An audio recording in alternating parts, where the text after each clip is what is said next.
નમસ્કાર. રાધનપુર નગરપાલિકા વિસ્તારના એક ખૂબ જ દુઃખદ સમાચાર છે.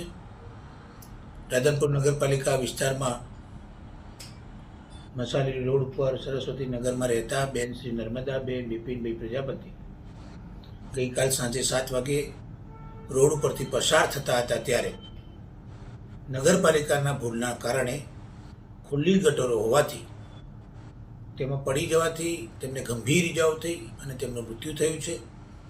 તેમના પરિવારને સાંત્વના પાઠવું છું અને શ્રદ્ધાંજલિ પણ આપું છું.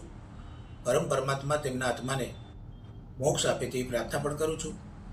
અને સાથે સાથે ગુજરાતના મુખ્યમંત્રીશ્રીને મેં આજે પત્ર લખીને જાણ પણ કરી છે કે સરકારી ભૂલોના કારણે થયેલા મૃત્યુ માટે મુખ્યમંત્રી પોતાના રાહત ફંડમાંથી આ પરિવારને મદદરૂપ થાય અને આર્થિક સહાય તેમને મળી રહે તે માટે હું સરકારને મુખ્યમંત્રીશ્રીને પણ વિનંતી કરું છું.